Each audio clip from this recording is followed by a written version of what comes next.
Good evening बच्चों। आज हम एक नया टॉपिक लेके आए हैं, सीक्वेंस ऑफ द सेंटेंस। ये क्या होता है? वाक्यों का क्रम। जब वाक्य लंबा होता है या एक से अधिक पार्ट होते हैं तो उसमें वाक्य क्रम देखा जाता है। अगर एक ही सेंटेंस होता है तो उसमें वाक्य क्रम नहीं देखा जाता। तो इसमें दो पार्ट्स होते हैं। कितने पार्ट्स होते हैं? दो पार्ट्स होते हैं। यह की या दैट से जुड़े रहते हैं। हिंदी में तो की से जुड़ा रहेगा, अंग्रेजी में दैट से जुड़ा रहता है। क्लियर? अगला पॉइंट है, यदि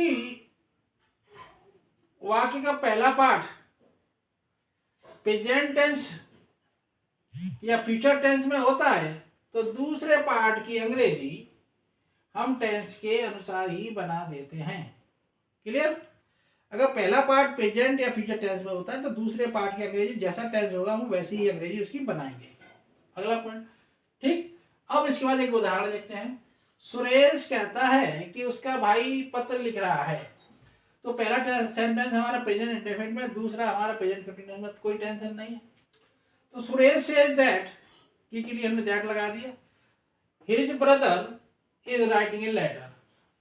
अब देखिए, की हिंदी में लगाया हुआ है और अंग्रेजी में दैट लगा हुआ है। की के लिए दैट ही लगाते हैं। अगला सेंटेंस देखिए, राम कहता है कि वह पत्र लिख रहा था। तो Ram says that, present indefinite हो गया। दूसरा सेंटेंस है वह पत्र लिख रहा था, तो he was writing a letter.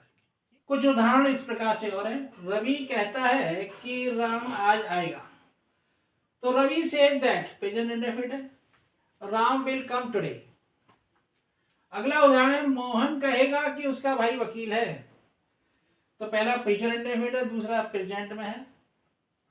तो Mohan will say that his brother is a lawyer. अगला टेंस देखिए, गीता कहेगी कि वह आगरा में रहती थी। तो पहला टेंस फ्यूचर इंडेफिनिट में है और दूसरा पास्ट इंडेफिनिट में है। तो Geeta will say that she lived in Agra. Clear? अगला टेंस दोनों ही फ्यूचर में है। तो राम कहेगा कि वह कठिन परिश्रम करेगा, दोनों ही फ्यूचर में। तो Ram will say that he will work hard. Clear?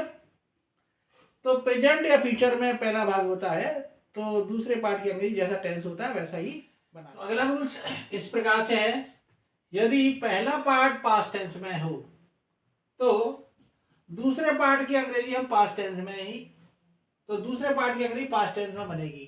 किसमें बनेगी? पास्ट टेंस में बनेगी। जैसे कि मैंने देखा कि कुत्ता दौड़ रहा है। पहला सेंटेंस पास्ट इंडेफिनिट में है और दूसरा हमारा प्रेजेंट कंटिन्यूअस में है। तो इसको हम दौड़ रहा है की जगह दौड़ रहा था करेंगे, मान लेंगे, क्योंकि दौड़ रहा था तभी पास्ट में हो पाएगा। तो जैसे कि वो ऐसा इसलिए होता है, जैसे कि मैंने कहा कि मैंने देखा कि कुत्ता दौड़ रहा है। अब मैं कि कोई किसी से कोई बात कहूँगा, जैसे कि मान लीजिए मैंने तुमसे ही कहा कि मैंने देखा कि कुत्ता दौड़ रहा है। तो मैं जब देख के आया उस कंडीशन के बाद और फिर आपके पास आया तो वो बात निकल चुकी है, तभी तो मैं कहूँगा कि मैंने देखा कि कुत्ता दौड़ रहा है। तो देखा था ना, तो उस समय की बात को कह रहा हूँ। तो हिंदी में कहने का लहजा अलग होता है, अंग्रेजी में अलग होता है। जैसे कि आई सा, मैंने देखा, दैट कि डॉग वाज रनिंग। क्लियर? कुत्ता दौड़ रहा था। मगर हिंदी ऐसी इसी प्रकार से लिखी जाएगी, the dog is, sorry, Hindi इसी प्रकार से लिखी जाएगी, कुत्ता दौड़ रहा है। पिताजी ने कहा कि नौकर चोर है।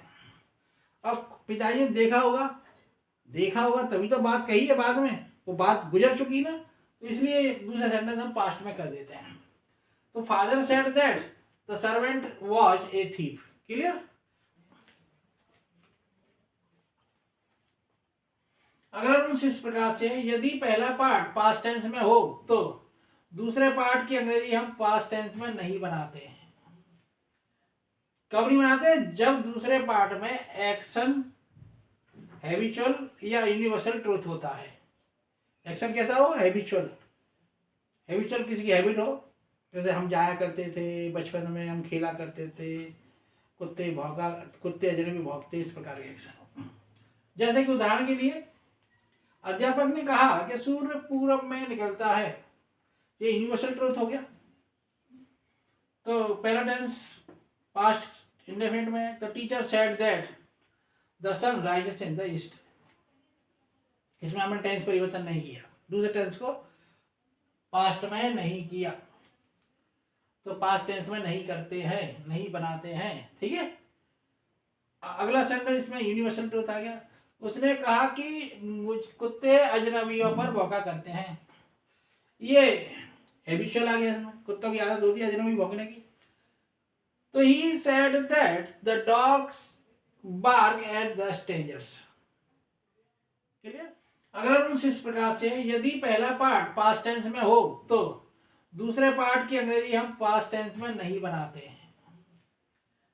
कब नहीं बनाते? जब दूसरे पार्ट में एक्शन हैबिचुअल या यूनिवर्सल ट्रूथ होता है। एक्शन कैसा हो? हैबिचुअल। हैबिचुअल किसी की हैबिट हो, जैसे हम जाया करते थे बचपन में, हम खेला करते थे, कुत्ते भौंका, कुत्ते अजनबी भौंकते, इस प्रकार के एक्शन हो। जैसे कि उदाहरण के लिए अध्यापक ने कहा कि सूर्य पूरब में निकलता है। ये यूनिवर्सल ट्रूथ हो गया। तो पहला टेंस पास्ट इंडेफिनिट में, the teacher said that the sun rises in the east. इसमें हमने टेंस परिवर्तन नहीं किया, दूसरे टेंस को पास्ट में नहीं किया, तो पास्ट टेंस में नहीं करते हैं, नहीं बनाते हैं। ठीक है, अगला सेंटेंस इसमें यूनिवर्सल ट्रूथ आ गया। उसने कहा कि मुझ कुत्ते अजनबियों पर भौंका करते हैं। ये हैबिचुअल आ गया इसमें, कुत्तों की आदत होती है अजनबी भौंकने की। तो he said that the dogs bark at the strangers. बच्चों इस प्रकार से है, यदि पहला पार्ट पास्ट टेंस में हो और दूसरे पार्ट में कंपैरिजन हो तो दूसरे पार्ट की अंग्रेजी हम टेंस के अनुसार बनाते हैं। ठीक है, तुलना होनी चाहिए दूसरे पार्ट में। जैसे कि हरी तुमको मुझसे अधिक चाहता है, तो Hari liked you more than he likes me. Clear? अगला है, उसने अपने माता पिता की अपेक्षा अपने माता पिता की अपेक्षा उसने मेरा सम्मान अधिक किया। तो he respected me more than he respects his parents या his own parents. His own parents.